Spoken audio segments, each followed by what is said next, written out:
శాసనసభ నియోజకవర్గాలతో పోలిస్తే ఇప్పుడు ఇంకొక 21 శాసనసభ నియోజకవర్గాలు అధికంగా గెలవడం జరిగింది. బీఆర్ఎస్ నాయకులు ఉప ఎన్నికల సందర్భంగా రెఫరెండం అన్నారు.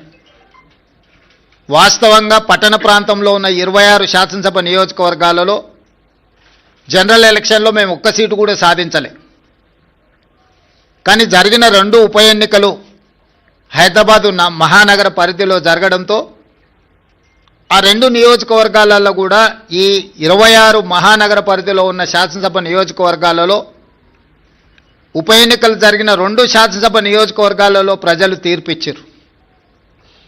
స్థూలంగా నేను చెప్పదలుచుకున్నది, రాష్ట్ర స్థాయిలో అది పట్టణ ప్రాంతం కావచ్చు, గ్రామీణ ప్రాంతం కావచ్చు, ఈ 2 సంవత్సరాలలో జరిగిన ప్రతిష్టాత్మకమైన ఎన్నికలలో మా ప్రభుత్వానికి విస్పష్టంగా ప్రజలు ఆదరించి గౌరవించి అత్యధిక స్థానాలను కట్టబెట్టినరు.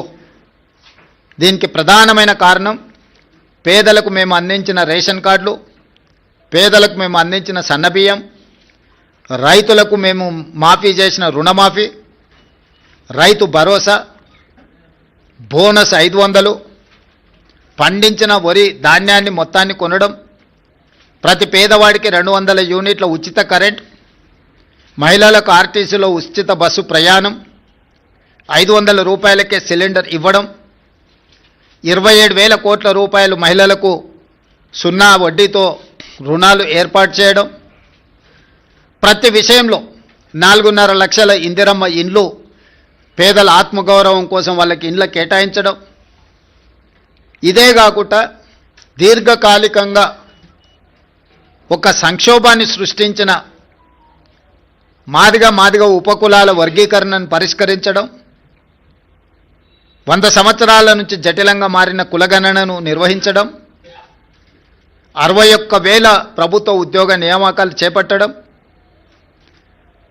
మూతబడుతున్న ప్రభుత్వ పాఠశాలలను తిరిగి తెరవడమే కాకుండా టీచర్ల నియామకం చేపట్టి పేదలకు నాణ్యమైన విద్యను అందించాలని మేము చేస్తున్న ప్రయత్నాలు అన్నీ కూడా ఈనాడు ఒక క్రమ పద్ధతిలో సంక్షేమాన్ని, అభివృద్ధిని సమపాలలో మెలవించి పరిపాలన అందించడం, అన్నిటికంటే 6 గ్యారంటీలతో పాటు 7వ గ్యారంటీ ఇస్తున్నాం, ప్రజలకు స్వేచ్ఛ ప్రజాస్వామ్యాన్ని కాంగ్రెస్ పార్టీ అందిస్తుంది అని.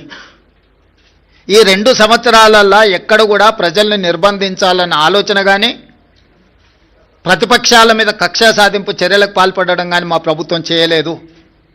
ఈ ఎన్నికల్లో కూడా మీరు చూసినారు, స్వేచ్ఛగా ప్రజలు ఎవరికి నచ్చిన రాజకీయ పార్టీ మద్దతుతో వాళ్ళు ఎన్నికల్లో పోటీ చేయడమే కాకుండా ప్రజల దగ్గరికి వెళ్ళి వాళ్ళు ఓటు అడిగి ప్రజా తీర్పును కోరినరు.